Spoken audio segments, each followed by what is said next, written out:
Aturan tentang social commerce telah diketok oleh pemerintah diperkirakan akan siap dalam 2 pekan ke depan. Revisi Permendak nomor 50 tahun 2020 ini memuat aturan social commerce yang kini hanya dibolehkan untuk promosi barang dan jasa, tidak untuk transaksi langsung. Peraturan khusus ini mendorong pemisahan social media dan e-commerce dengan harapan agar algoritma tidak dikuasai oleh satu perusahaan saja. Kita bahas malam hari ini bersama narasumber sudah bergabung secara virtual, Mas Heru Sutadi, Direktur Eksekutif Indonesia ICT Institute. Mas Heru, selamat malam. Selamat malam Putri. Terima kasih banyak malam hari ini sudah bergabung. Saya sapa juga ada Dr. Richard Lee, dokter kecantikan dan juga kreator. Dr. Richard, selamat malam. Selamat malam. Terima kasih dokter sudah bergabung malam hari ini. Saya ke Mas Heru terlebih dulu. Mas Heru, Anda termasuk yang sejak awal memang meminta kejelasan berkaitan dengan social commerce yang marak dan memang sedang naik daun ini sejak beberapa bulan terakhir. Anda cukup puas dengan revisi Permendak yang dikatakan sudah siap akan dalam 2 pekan ke depan ini, Mas Heru? Ya, kalau kita lihat ini merupakan titik tengah ya, titik tengah di mana di satu sisi kita tidak melakukan ban terhadap TikTok Shop dalam hal ini ya, social commerce. Tapi di sisi lain juga memberikan kesempatan bagi UMKM lokal, bagi data yang diproduksi di Indonesia untuk tetap di Indonesia, dan juga tentunya memisahkan antara yang mana media sosial dan mana e-commerce. Karena betapapun ini juga akan memberikan equal level playing field gitu ya, lapangan permainan yang sama antara TikTok Shop gitu ya, antara TikTok dengan pemain-pemain lainnya. Karena sekarang juga ada pemain e-commerce, ada toko orange, toko hijau, toko merah segala macam gitu ya. Dan kalau kita lihat memang perkembangan TikTok ini kan cukup ya kontroversi di dunia gitu ya, karena ada algoritma yang ditengarai juga nggak aman nih. Banyak negara yang juga melakukan ban bukan hanya TikTok Shop-nya tapi TikTok. Misalnya ada Kanada, Australia, Belgia, India, Denmark segala macam melakukan ban terhadap TikTok. Nah, Indonesia kan tidak melakukan hal itu gitu, karena kita masih inilah euforia masyarakat menggunakan TikTok joget-joget dan juga untuk promosi produk gitu ya, ini bisa dimanfaatkan. Cuman memang mereka juga harus comply terhadap aturan yang ada di Indonesia. Jangan hanya menjadikan Indonesia sebagai pasar, tapi dukung UMKM, dukung produk Indonesia gitu. Oke. Saya ke Dr. Richard. Dr. Richard ini termasuk salah satu afiliator TikTok Shop dan mencetak penjualan fantastis ya bulan Agustus lalu sekitar 40 miliar rupiah, Dr. Richard. Tanggapan Anda sekarang berkaitan dengan ini, jadi tidak di-ban, sudah diperjelas oleh pemerintah, tapi diatur. Jadi sekarang tidak boleh berjualan langsung, tetapi digunakan untuk betul-betul sebagai tempat untuk berpromosi.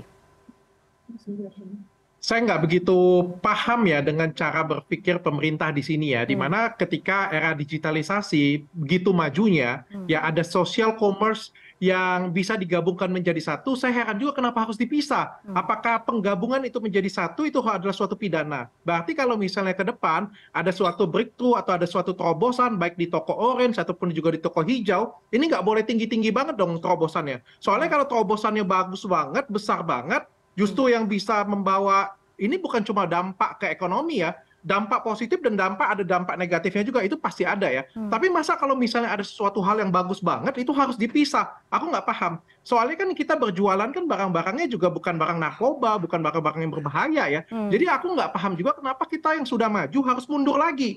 Ya kalau memang permasalahannya adalah perizinan, ya cukup dipermudah saja. Bukankah pemerintah kita mendukung bahwa perizinan itu dipermudah, bukan dipersulit? Kalau bisa dipermudah, kenapa harus dipersulit ya? Saya bingung juga sih. Ya, ada beberapa aturan yang harus di-comply sekarang oleh TikTok Shop ini sendiri, Mas Heru. Kalau misalnya berkaitan dengan izin e-commerce, Mas Heru, tanggapan Anda?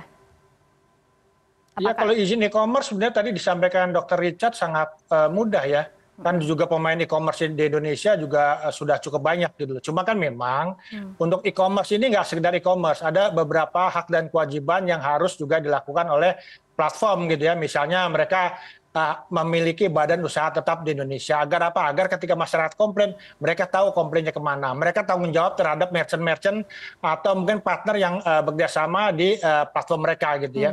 Misalnya masalah pembayaran segala macam. Kemudian juga masalah tentunya masalah data ini juga sangat penting ya.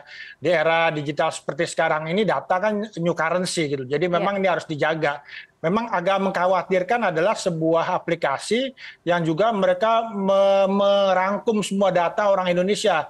data keuangannya, data sosial medianya, data perdagangannya, dan memang yang tidak dapat dipungkiri adalah bahwa data-data tersebut kemudian dianalisis, dioper ke negaranya untuk apa? Untuk mereka memasukkan produk ke Indonesia gitu ya. Nah ini yang memang juga perlu kita waspadai dan antisipasi gitu ya. Saya pikir ini merupakan cara yang cukup bagus untuk bagaimana kita tidak melarang, tapi coba ada regulasi-regulasi yang harus mereka ikuti gitu loh. Dan saya pikir nggak perlu takut lah UMKM untuk tetap berusaha. Mungkin Dr. Richard juga bisa, kalau misalnya kalau TikTok Shop untuk mempromosikan juga tetap masih bisa gitu ya Kak. Tapi kalau misalnya untuk berjualan segala macam kan juga ada live shopping di tadi toko orange, toko biru, toko merah segala macam ya.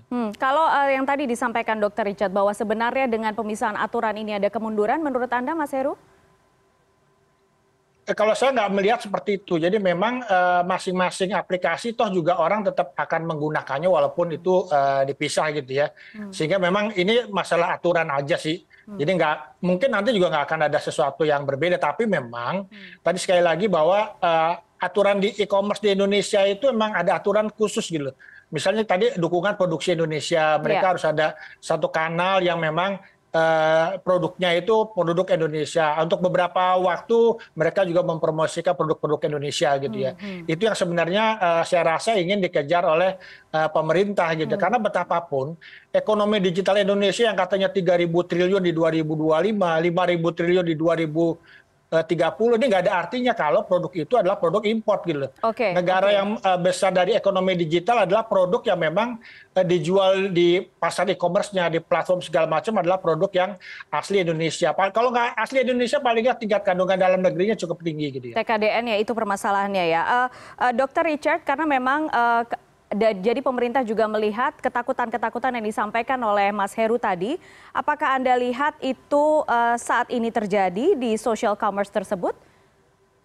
Bisa jadi, saya nggak menutup kemungkinan dan saya setuju dengan Pak Heru ya, saya setuju banget bahwa ya harus ada legalitas atau perizinan yang harus di-comply ya, satu ya. Yang kedua, harus ada regulasi terkait misalnya barang import ya, itu saya setuju banget. Tapi kalau misalnya izinnya harus dipisah, dibuat dua, pertanyaan saya kayak gini, apakah kalau TikTok dipisah dengan TikTok Shop akan membuat Tanah Abang jadi rame? Enggak juga menurut saya. Akan membuat UMKM yang lebih rame? Enggak juga. Ini justru kesannya mempersulit usaha orang aja.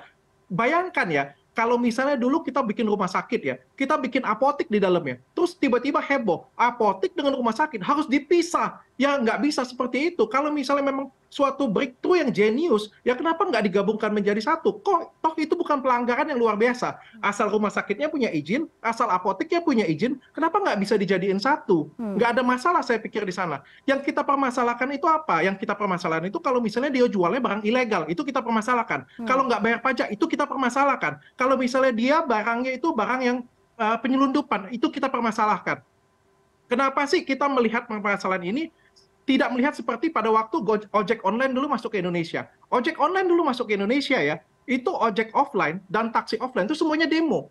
Di saat seperti sekarang, siapa yang demo? Nggak ada yang demo satupun, biasa aja. Tidak lebih heboh daripada ojek online masuk ke Indonesia. Tapi apa yang terjadi di pemerintah pada waktu itu? Dua-duanya digandeng, yang online digandeng, yang offline digandeng. Sehingga apa? Dijadikan satu. Kita tidak bisa memisahkan, kita tidak bisa menghalangi era digitalisasi seperti sekarang. Mau atau tidak mau, suka atau tidak suka, itu pasti akan datang. Kenapa nggak dua-duanya digandeng? Yang offline digandeng, yang online digandeng, dijadikan satu.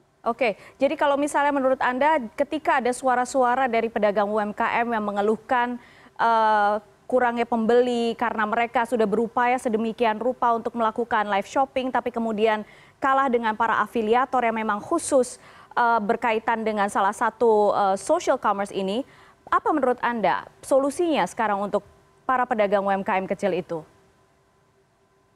UMKM kecil harus beradaptasi. Saya pun untuk mulai di TikTok Shop ini, itu perlu waktu yang sedemikian panjang ya. Kalau misalnya dia mulai sendirian tanpa pengalaman, justru akan lebih lama. Butuh waktu. Ada yang dinamakan dengan endorsement, ada yang dinamakan dengan kerjasama, ada yang dinamakan dengan digital marketing. Mereka harus melalui itu. Tapi ketika mereka cuma hidupin TikTok, mereka cuma live aja dan mereka mengeluh tidak ada viewersnya, ya karena mereka tidak mengerti bagaimana platform tersebut bekerja.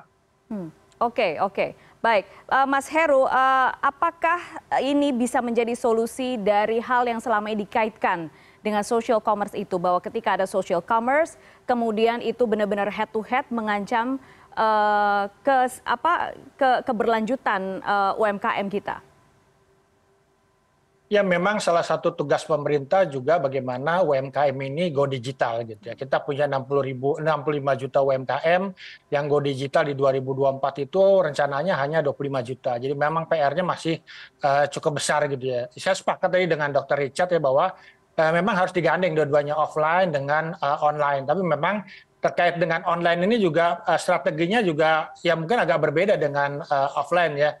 Ya betapapun misal kalau kita melihat Dr. Richard ya mungkin followernya banyak, kemudian juga terkenal lah influencer gitu ya untuk produk-produk kecantikan apalagi kan gitu kan. Tapi kalau misalnya saya hanya orang baru masuk ke TikTok ya tentu kan juga nggak tahu posisi saya keberapa nih gitu loh. Nah ini yang algoritma yang tidak transparan, tidak terbuka inilah juga yang membuat kita bingung gitu ya. Ini seperti apa sih barang ini seperti apa? Dan banyak negara yang memang juga mereka nggak membuka gitu loh. Nah kalau misalnya mereka mau membuka algoritma mereka seperti apa, bagaimana saya ada di posisi atas gitu ya. Nah, ini tentu juga nggak menimbulkan kekhawatiran bagi masyarakat. Tapi kan sekarang ini ya sehingga yang dikhawatirkan juga ya bukan begitu ya. Ini akan didominasi juga oleh influencer gitu loh. Bukannya takut sih memang, tapi di era digital seperti sekarang ini kan kita juga no one left behind gitu. Jadi jangan ada yang ditinggalkan gitu ya. Influencernya juga tetap maju, UMKM, masyarakat biasa yang juga menggunakan layanan ini untuk berjualan, untuk mencari informasi segala macam juga diikutkan dan tidak tertinggal gitu ya. Oke. Bagaimanapun sekarang revisi Permendak sudah disiapkan, dalam 2 pekan ke depan juga akan siap. Kita lihat nanti bagaimana turunannya di lapangan begitu. Dr. Richard, terima kasih malam hari ini sudah bergabung dan memberikan pendapat Anda. Begitu juga Mas Heru, terima kasih malam hari ini sudah bergabung. Sehat selalu. Terima kasih.